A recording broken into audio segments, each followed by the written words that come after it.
Moi, ce que je peux ajouter par rapport à ça, avant de venir sur la question de Trump, c'est, moi je dis toujours dans mes démarches d'analyse géopolitique, de ne pas imiter les récits de l'Occident. Je ne me base jamais sur les paramètres dessinés par les Occidentaux. C'est pour ça que tout à l'heure, les éléments que Charlie a mis sur la table tout à l'heure sont extrêmement pertinents. Sur le plan militaire, est-ce que l'Occident est encore la première puissance militaire du monde? Moi, je pense qu'il faut qu'on réponde à ça. Alors, vous ne pouvez pas dessiner des perspectives militaires comme si ce sont les mêmes conditions qui prévalaient quand l'Occident était de facto et même de jure la première puissance militaire mondiale et que cela c'était connu. Et que tout le monde savait que non, si je tente là, pour le moment, si les gars, ce sont les premiers. Ce n'est plus le cas. Ce n'est plus le cas. Ça a quand même une signification. Ce n'est plus le cas. Ce n'est plus le cas. Si les États-Unis étaient encore la première puissance mondiale, Poutine n'aurait même pas déclenché l'opération militaire spéciale en Ukraine. Il n'aurait même pas pu le déclencher. Ça, oui.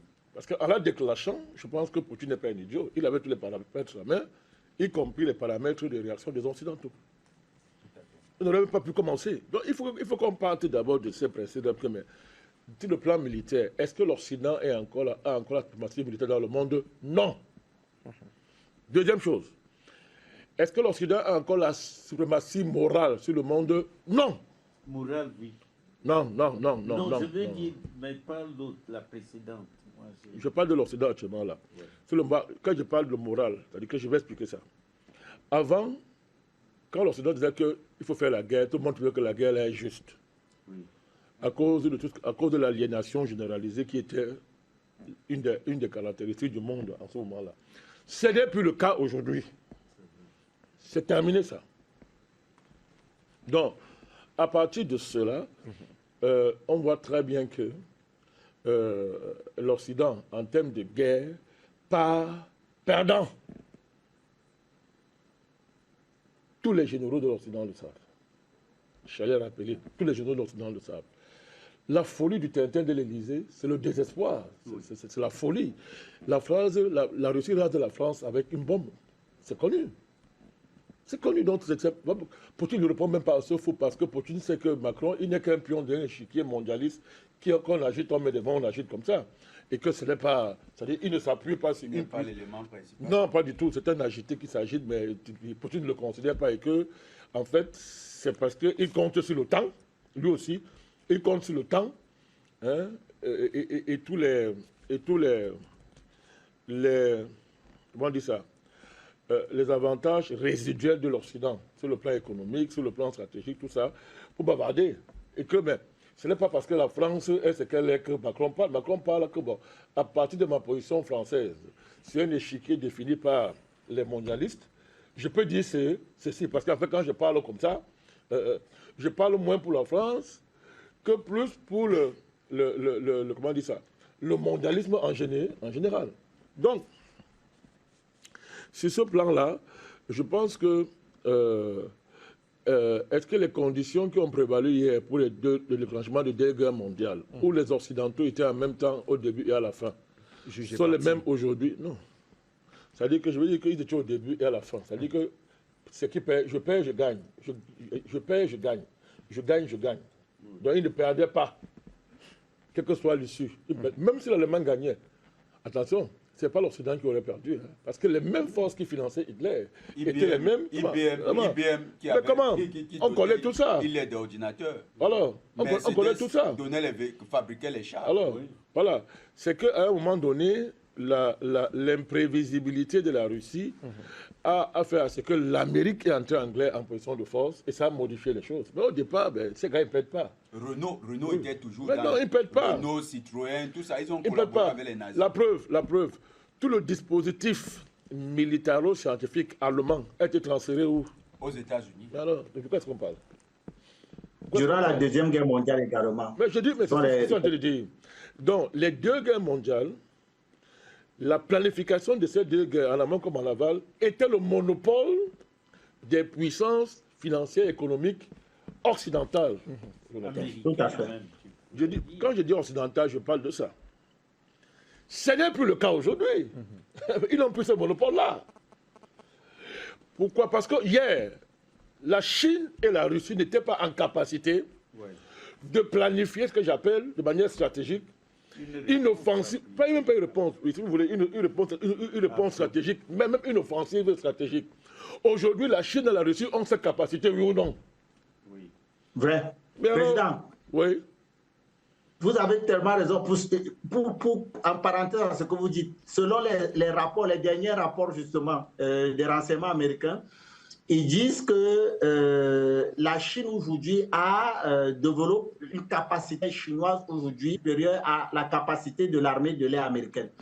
Et la marine chinoise aujourd'hui, depuis 10 ans, produit chaque année l'équivalent de la marine française. C'est-à-dire que chaque année, il y a justement des ports navaux, je ne sais pas, naval, vous allez m'excuser, mais des ports chinois, chaque année, depuis pratiquement 10 ans, l'équivalent de la marine française qui sort des ports chinois. C'est-à-dire qu'aujourd'hui, imaginez depuis 10 ans, regardez l'équivalent de la marine française, depuis 10 ans, la Chine en sort chaque année depuis 10 ans. Donc aujourd'hui, sur le plan naval, la Chine, à l'heure où je vous parle, est la première puissance militaire au monde. Sur le plan aérien, c'est-à-dire qu'en termes de capacité de projection aérienne, en termes de développement des technologies aérospatiales, en termes même de matériel, c'est-à-dire que le nombre de matériel, la Chine est largement devant les États-Unis. Et la Russie vient arranger cela. Pourquoi? Parce que la Russie aujourd'hui donne les éléments en termes de recherche stratégique dans le domaine des armes stratégiques à la Chine pour justement renforcer ses capacités militaires, ses capacités en termes d'équipement. Donc, le tandem des deux, à vrai dire, il n'y a pas leur égal sur le plan international. Alors, je vous parle. La Chine est de loin largement supérieure aux États-Unis. D'accord. Alors, président, on a toutes ces données. Alors, pourquoi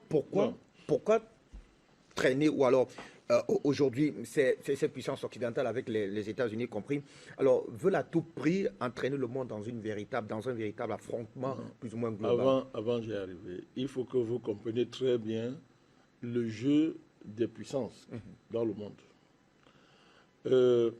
Les conditions du monde ont totalement changé. Il faut dire, l'Occident n'a plus le monopole de l'initiative stratégique. C'est fini ça.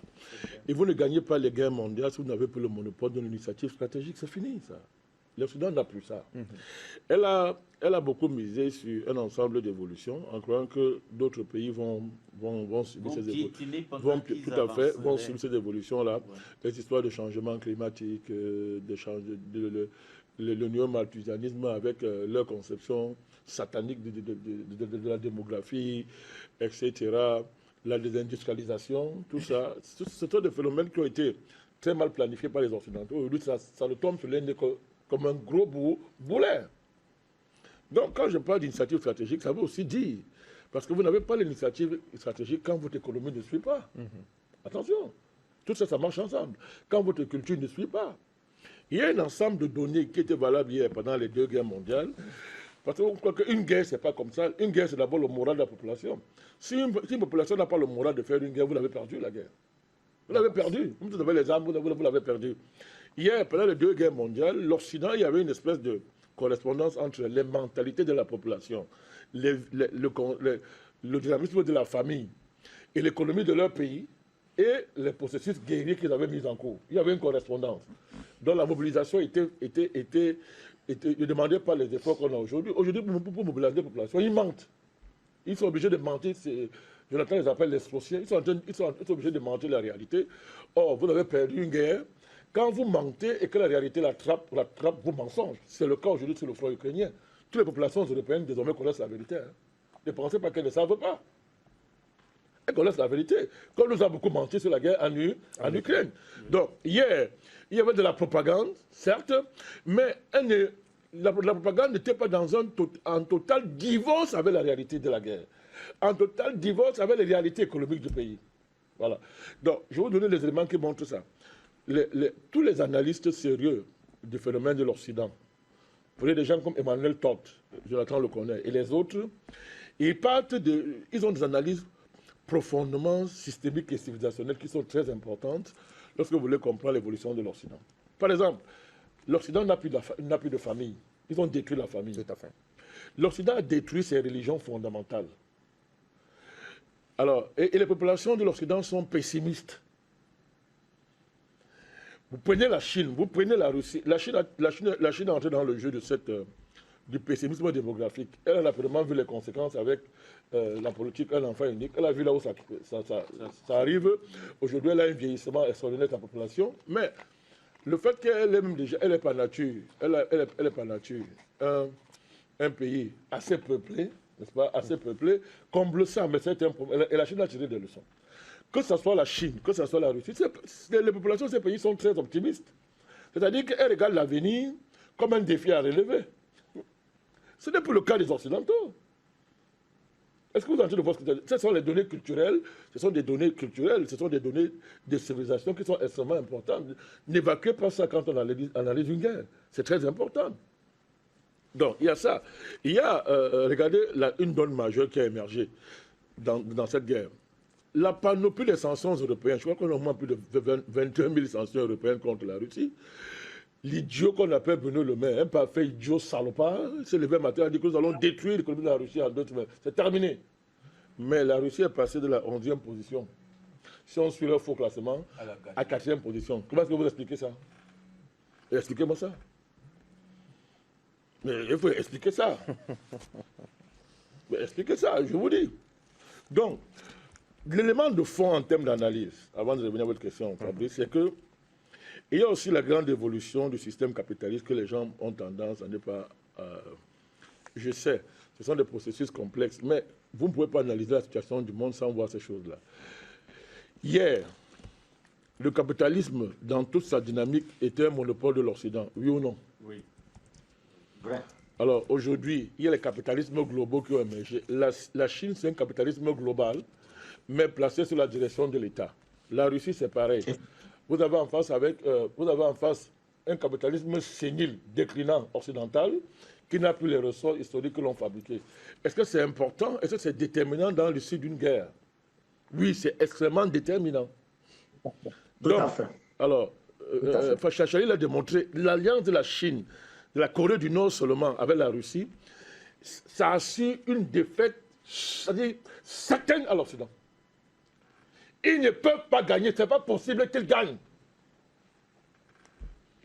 C'est pour ça qu'aujourd'hui, le problème majeur de la stratégie pour l'Occident, c'est comment détruire l'alliance sino-russe.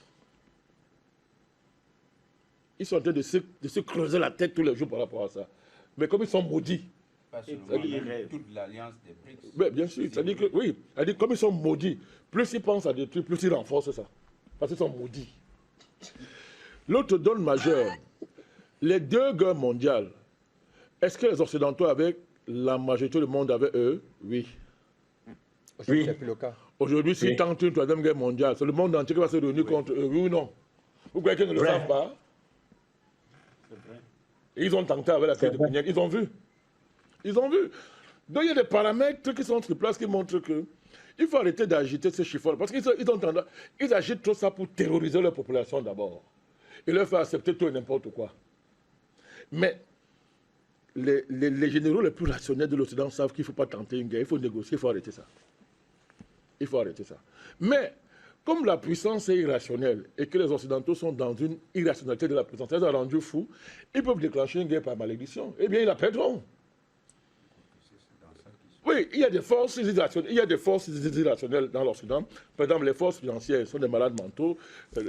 La russophobie primaire des Rothschild, des puissances comme les Rothschild et même des Rockefeller, ça fait sourire. Ils n'ont plus l'accès qu'ils avaient aux États, qu'ils avaient en Russie, pour fabriquer des gens comme Staline et les autres. Ça n'existe plus. Ça n'existe plus. Donc, pas seulement en Russie, dans le monde de plus en plus. Ça oui, je veux dire en termes de créer une asymétrie qu'on maîtrise, qu'on contrôle. C'est-à-dire qu'on crée l'opposition. C'est-à-dire on organise l'opposition, le contraire, on contrôle ça. Pour l'utiliser à un moment donné. Ils avaient ça avant. Ils savaient ça, parce que quand ils font rentrer la Russie en guerre, ben, Lénine, que ce soit Staline et consorts, mais ces gens étaient quand même sous le contrôle de ces forces financières. Les Trotsky, donc c'était connu. Mais aujourd'hui, Jonathan, est-ce que réellement dans le monde d'aujourd'hui, ils n'ont plus cette capacité? Et avec ça, ils ne peuvent pas gagner une guerre. Comme tu dis, président, oui. c'est ça qui les fait entrer dans une dimension irrationnelle. Mais ça peut être ce que Jean de les maudits, qui font la folie et ils vont être rasés. Donc, moi je dis ceci, oui, mon avis est que si on veut la guerre, il faut être pacifique. Mais Si tu es dans un pacifiquement de la paix, tu es déjà mort. Si l'Occident veut la guerre, on va la faire, on va la raser. On va la raser. Parce que les conditions des deux guerres mondiales ne sont plus les mêmes conditions aujourd'hui. C'est pas leur faveur. Et quand Charlie, que je vous dis, soyez sérieux là, Zelensky, qui a dit qu'il veut négocier là, c'est pas le jeu. Parce que la première fois qu'elle soit là en Suisse, c'est quelle arrogance d'aller faire une affaire de presse en la Russie. C'est pas la folie. Mais il a vu que ça a été un flop total. Ils ont bien testé, ils ont vu dans quel état le monde se trouve. Alors, mais maintenant, il comprend que non, mais cette fois-ci, il faut négocier. Et moi, je dis, on va rappeler des principes militaires simples, Jonathan. Président, il y a cette information qui vient de tomber. Le président Joe Biden renonce à sa candidature à l'élection présidentielle de 2024. C'est pas une information. Hillary Clinton. C'est pas une information. Est-ce que ça... Tu veux dire que tu y pensais déjà? Non, c'est ça, c'est depuis... C'est Hillary Clinton, depuis hier. C'est pas une surprise. Nous savions depuis que Biden ne faisait plus leur affaire. Mais j'y reviendrai tout à l'heure. Donc, c'est important qu'on voit cette dimension-là. Donc, j'étais en train de vous démontrer qu'un des principes militaires, c'est que si tu commences à perdre les petites guerres, tu ne gagnes pas la grande guerre. Celui qui perd les petites guerres ne gagne pas la grande guerre. Depuis la fin de la guerre du Vietnam, les Occidentaux ont mené quelle guerre sérieuse et l'ont gagnée? Aucune. Aucune. Vous menez les guerres coloniales, parce que la guerre de l'Irak, là, c'était une guerre coloniale, c'est-à-dire où vous avez affaire à des petites armées qui ne sont pas à votre hauteur, vous faites le bruit et vous transformez ça comme si vous avez gagné une guerre avec un adversaire de votre taille. C'est-à-dire que vous mentez vous-même, vous mentez. C'est-à-dire vous tapez, c'est comme un poids lourd qui tape un poids plume et qui se vante et dit que je suis le plus fort du monde, je viens d'avoir une victoire extraordinaire. On a la situation d'Afghanistan avec notamment les talibans qui ont réussi. Alors que tu n'as jamais en réalité affronté un poids lourd comme toi. Tu te mens toi-même. Ils sont dans cette situation. L'Occident, regardez, ça a commencé à perdre depuis quand? L'Occident a perdu en Syrie, Jonathan. Et je rappelle que l'enjeu syrien, ce fameux pipeline qui devait contourner depuis le nord, je crois, de l'Iran, c'était évalué à combien de milliards de dollars? Combien? Mais l'Occident a perdu. À cause de qui? Poutine, ils ont perdu la guerre en Syrie. Et depuis la perte de la guerre en Syrie, observez, ils vont de perte en perte. Parce que le principe est que si tu perds une guerre de petite échelle, tu ne gagnes pas la grande guerre. Alors, si revenons sur le théâtre ukrainien, ne parlons pas les choses en l'air concrètement. Depuis que la guerre a commencé, commençons d'abord, ils ont menti. Ils ont menti que Zelensky, que Poutine était arrivé à Kiev et qu'on l'a poussé. Non, Poutine n'est pas arrivé, n'est pas entré dans Kiev. Mais il y a eu des négociations où Zelensky voulait faire la paix, Jonathan, tu le sais. À Gomel et autres, ils voulaient négocier. C'est Boris Johnson et les Américains qui ont dit stop. Je ne reviens pas sur ce cynisme qui consiste à aller faire la guerre jusqu'au dernier Ukrainien. Donc ça veut dire qu'il n'y a aucune morale, il n'y a pas de... ce sont des malades mentaux, ça ne veut rien signifier. Mais bon, si les Ukrainiens veulent mourir, c'est leur problème. Ils ont choisi. Quelqu'un veut mourir, qu'est-ce qu'on va faire pour lui? Tu veux mourir, tu meurs, c'est ton problème. Mais on vous a dit que non, la Russie voulait envahir, que la Russie a déclenché la guerre parce qu'elle voulait envahir, elle voulait envahir l'Ukraine. On ne dit pas que l'opération militaire spéciale est une décision que Poutine prend rapidement parce que l'Ukraine est en train de programmer le massacre encore dans le Donbass. Mais très peu de personnes sont au fait de cette vérité. Donc vous voyez, vous mentez. C'est-à-dire, quand vous mentez, Fabrice Dôme, n'est-ce pas? Quand vous mentez et que vous construisez une stratégie sur la base de ce mensonge-là, vous ne pouvez pas gagner une guerre. Vous mentez. Alors, depuis ce début-là, l'Ukraine a perdu combien de places stratégiques dans la guerre? Analysons bien. Si les Occidentaux n'ont pas pu préserver ces places stratégiques, c'est la grande guerre là qu'ils vont gagner. On peut citer, Jonathan, commençons à citer, c'est-à-dire que... Il y a Mariupol, Zaporozhye, Bakhmut, tout à fait. Ocheretchny, Adivka. Adivka, oui. Bon, ce sont des endroits importants. Si. Ce sont des villes stratégiques. Tout à fait. Ça a ouvert le boulevard à la Russie, c'est-à-dire qui non seulement va au sud ou à l'est, mais n'est pas aller au nord. À combien de pourcentage de territoire aujourd'hui que la Russie a occupé? 23%. 23%, monsieur. 23%. Vous n'avez pas pu protéger 23% de l'Ukraine. Vous n'avez gagné quelle guerre? On parle de quoi? Bientôt, le cas de l'Ukraine sera... On parle de quoi? Je ne parle pas de la Crimée que la Russie a pris. Je ne parle pas... À récupérer. À récupérer. La bataille de Mariupol, c'était la bataille de la mer d'Azov. La mer d'Azov donne directement sur la mer Noire. Donc, de fait, Zelensky l'a compris. Il a compris. C'est-à-dire que, de fait, c'est fini. Voilà un pays qui prend 23% de territoire par la guerre. On vous dit que non. Ce sont des replis tactiques. Chaque fois que l'Ukraine est battue, on dit non. Repli tactique, finalement, ils vont se retrouver en Pologne ou au Canada. Ils sont toujours en train de replier. On vous dit non. Repli tactique, non. C'est une défaite tactique. On vous dit toujours ça. Et à chaque fois où on dit que non, l'Ukraine a gagné, c'est que non. La Russie a abandonné une ville, il n'y a pas eu de combat. Mais c'est le mensonge, Fabrice. C'est du mensonge. On ne gagne pas une guerre en niant la réalité. C'est du mensonge. Alors, donc, je vous donne des faits. Voilà, quand on parle de guerre, on analyse les faits. Poutine attend. C'est-à-dire que Poutine a anticipé sur les histoires que non, on va donner les armes à l'Ukraine, les armes tactiques. Mais oui, mais Poutine a anticipé. Poutine ne parle pas. Essayez. Il a dit, je vais utiliser mes armes nucléaires tactiques. Il a été clair. Si l'existence de la Russie est menacée, je sors les armes nucléaires. Il a été clair. Tout à fait. Vous envoyez un certain type d'armes de longue portée à l'Ukraine, je vais utiliser, non, il n'est plus à ce niveau, je vais utiliser mes armes nucléaires tactiques. Mais vous savez pas ce qu'on appelle une arme nucléaire tactique chez les Russes. Hein? Ça peut détruire toute une grande partie des États-Unis. Oui, mais avec le risque que les autres... En fait, ce que disent actuellement les stratèges, parce que le président Duda de Pologne, président Duda est un ancien ministre de la Défense, il dit une chose. Il dit que tous les corridors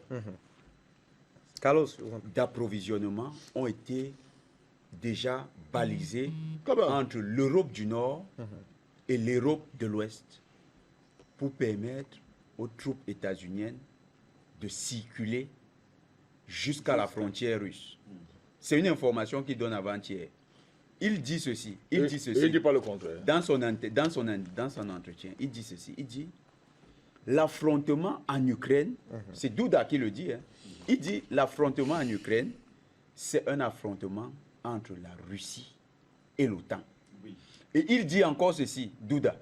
Il dit même si l'Ukraine capitule, l'OTAN rentrera en scène.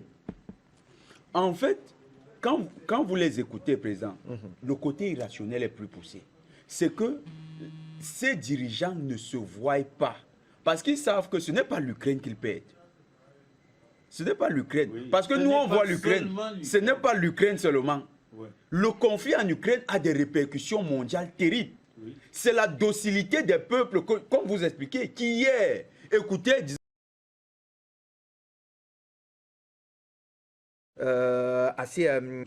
Moi, je n'aime pas les sauts dans l'inconnu. De quoi est-ce qu'on parle? Il ne faut pas, quand on discute des forces objectives de l'histoire, les gens y mêlent des considérations de morale personnelle. Ce n'est pas de ça qu'il s'agit. Dire qu'on a peur de la fin de l'humanité, ça ne veut rien dire. Parce que ça ne dépend pas de vous. Si tu as peur de la fin de l'humanité, que tu as en face de toi un fou qui veut que l'humanité se perde, ta peur là sert à quoi? Voilà. Donc on n'est pas à ce niveau. Le problème n'est pas de savoir si l'hiver nucléaire, on sait ce que c'est, la fin de l'humanité, on sait ce que c'est. Le problème est ceci. Si tu as peur de quelqu'un parce qu'il a les armes, il te menace avec, ta survie sera pire que l'esclavage. Parce qu'il va utiliser ta peur pour te faire tout et n'importe quoi.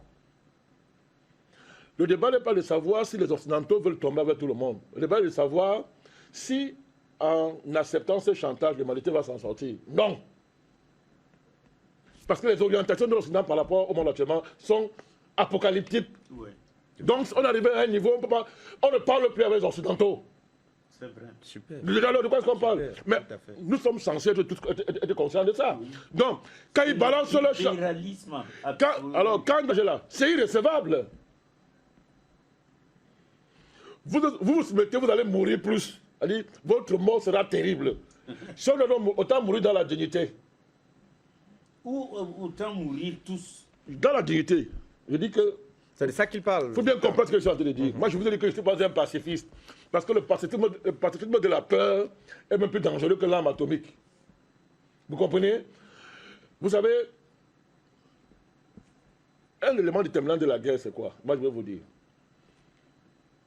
Quel problème des Occidentaux, Jonathan, là, dans la guerre? C'est qu'ils n'ont plus assez de gens pour aller mourir pour une guerre. C'est ça leur problème. Voilà pourquoi ils sont en train d'inventer des guerres électroniques, machin, et comme ça. Parce qu'à partir d'un certain seuil de mort, les Occidentaux ne supportent plus la guerre. Mais ils ont en face de des peuples qui sont prêts à mourir pour leur dignité. Ça change tout. Monsieur, ça change tout. L'irrationalité de l'Occident, qui l'amène dans ce radicalisme délirant et faustien, est un fait. En face, on n'oppose pas à ça les sentiments de la morale qu'on appelle que l'humanité va disparaître. Pas forcément. Mais Pas forcément. de quoi nous parlons? C'est ce que je suis en train de vous dire. Dans ce moment, on évalue dans les rapports de force militaire. Je peux ajouter. Je vous en prie, on ne finira On jamais. nous a dit que si l'existence de la Russie est menacée, je vais frapper très fort. Tout le monde a compris le message. Donc c'est plus avant, les Américains savent qu'il y a garçon, la menace est réciproque, il s'est connu. Et c'est pas seulement réciproque. L'Amérique a encerclé. Elle a encerclé partout, tu ne le sais pas. La Chine, la Corée du Nord, l'Amérique du Sud, la Russie s'est organisée, l'Amérique a encerclé, elle le sait très bien. Et l'Occident est isolé. Les salopards qui sont à leur tête là. Donc le débat de pas là, on parle de là. Tous les Occidentaux comptent sur l'Amérique. Oui. Tous les Occidentaux C'est là-dessus comptent sur qu'il l'Amérique. faut. C'est là-dessus. C'est ça l'OTAN. Et sur la folie états-unienne. États-Uniens. Mais aujourd'hui, les Américains savent qu'ils sont encerclés. À tous les niveaux, ils le savent. Donc, à partir du moment où les Américains sont conscients qu'on peut raser deux États des Américains, on peut les raser en un coup, ils réfléchissent deux fois. Hier, il n'y avait pas cette perspective de menace sur les États-Unis, monsieur Jonathan. Et c'est tout à fait. L'hiver nucléaire est un fait démontré. Mais vous allez vous renseigner sur ce qui s'est passé au Japon, les bombes japonaises à Hiroshima. Hiroshima. Vous savez comment les Japonais ont fait pour surmonter ça? L'hiver nucléaire, on vous cache cette histoire. Allez vous renseigner. Allez vous renseigner. Satisfait notre cul. Je vous dis ça. Même à Tchernobyl. Ce n'est pas ce qu'on vous fait croire. Laissez la propagande américaine. Les gens n'ont pas créé l'humanité, ils ne peuvent pas anéantir l'humanité. Oui. Si vous confessez ces choses-là, vous ne savez même pas qui vous êtes. On n'a pas peur. Non, non, non. Je vous en prie, président. Je ne parle- Vous gardez la parole. Je ne parle pas, je n'ai pas voulu parler Je de vais ça, garantir mais votre je vous temps de dis, parole. je vous dis ceci. Vous n'avez pas créé une chose, vous n'avez pas capacité de la détruire. Tout à fait. Arrêtez ça. C'est qui les États-Unis? C'est qui les Occidentaux?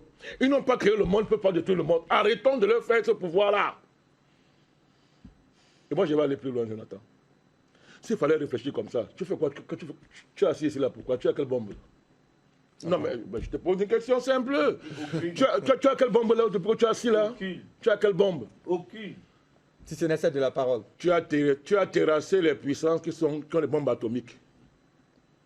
On n'est pas ici pour s'amuser. C'est vrai.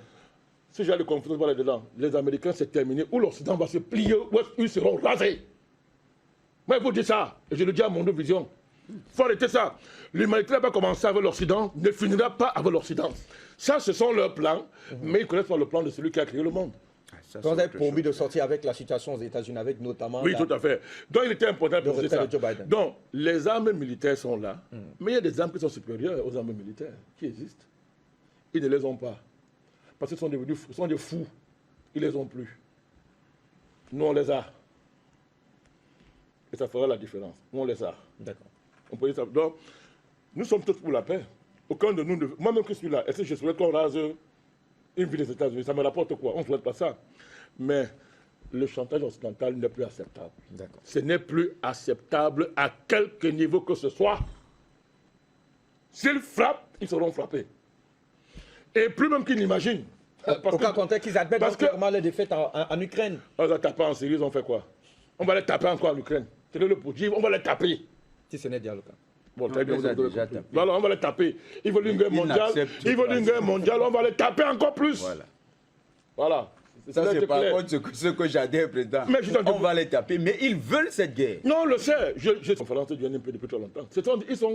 Ils sont arrivés dans ce qu'on appelle l'irrationalité de la puissance. Tout à fait. Ça, quel est le principe de ça? C'est que tu penses que tu as même créé les êtres humains, que tu es même Dieu. C'est ça. C'est ça. Parce que Dieu, qu'est-ce qui a bâti Hitler? C'est Dieu. En quoi faisant? Il n'a pas prévu l'hiver. Mais il n'a pas prévu la glace, il n'a pas prévu l'hiver. Tout à fait, tout à fait. Il a envoyé tout son bataillon. Et c'est l'hiver qui les a massacrés. Oh, les Russes sont l'hiver. Je répète, les Russes et l'hiver se Mais confondent. Napoléon aurait... Les Occidentaux sont des irrationnels, ce sont des fous.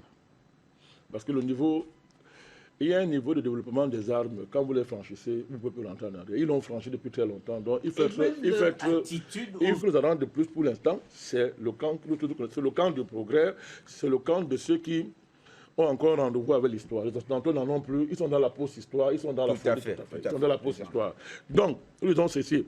Quand on analyse un ensemble de rapports, le rapport de forces militaires sur le terrain, on parle en termes objectifs, ce n'est pas en leur faveur.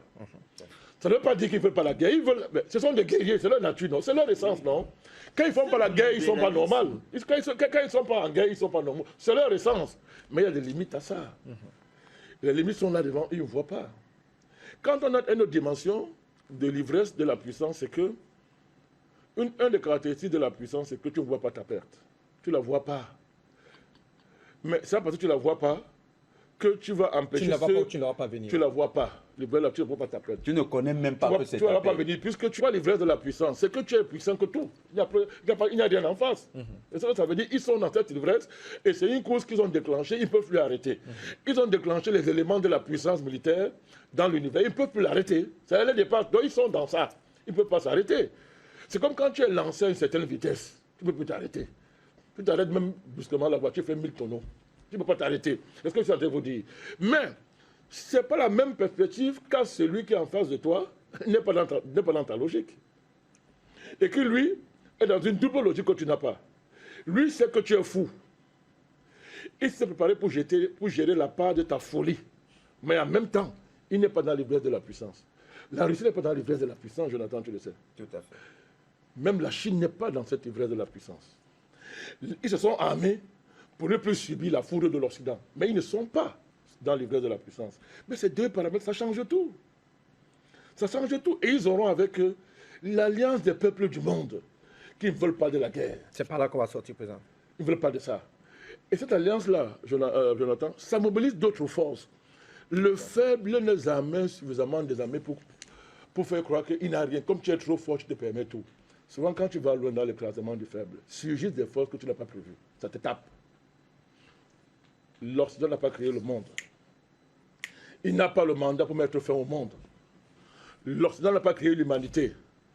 L'Occident n'a donc pas le mandat pour mettre fin à l'humanité. C'est la ligne n'est pas franchie. Ils sont entrés dans ça. C'est eux plutôt qui vont connaître leur fin et leur chute. À ce niveau-là, on ne négocie pas ça, Jonathan. Maintenant, l'affaire de Trump. L'affaire de Biden. Joe. Premièrement, je vais attirer l'attention sur une chose que tout analyste sérieux doit comprendre. On dit que Joe Biden est sénile, il a perdu ses moyens. C'est maintenant qu'il a perdu ses moyens. Dès le premier jour, il avait quel moyen? C'est pas le même. Pourquoi c'est maintenant que les démocrates constatent que non, tu ne peux plus affronter Donald Trump? Pourquoi? Il faut bien comprendre cette affaire. Ça veut dire que le déclassement de Biden, au niveau où on est là, va fissurer le Parti démocrate. C'est inévitable. Parce qu'il était le système. Parce que, on va lui dire que bon, nous constatons maintenant que tu n'as plus tes facultés mentales. Or, dès le départ, même avant, il était établi qu'il était sénile. En tout cas, on le dit depuis le début, le premier jour. Il était sénile. Pourquoi avez-vous conservé le sénile au bout de son mandat?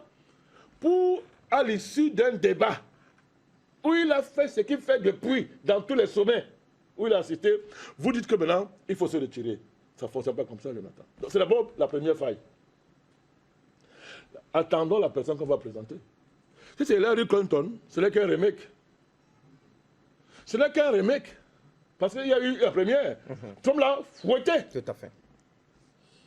Et les conditions de Hillary Clinton se sont plutôt empirées parce que tous les éléments qui à l'époque ont permis à ce qu'on découvre qui est là sont maintenant confirmés. Les Wikileaks sont confirmés, Jonathan. Il y a des dossiers qui ne sont même pas encore sortis. là concernant. Alors que tous les cas qu'ils avaient contre Trump sont déjà épuisés. Que ce soit la justice, c'est épuisé. Ça tombe un à un.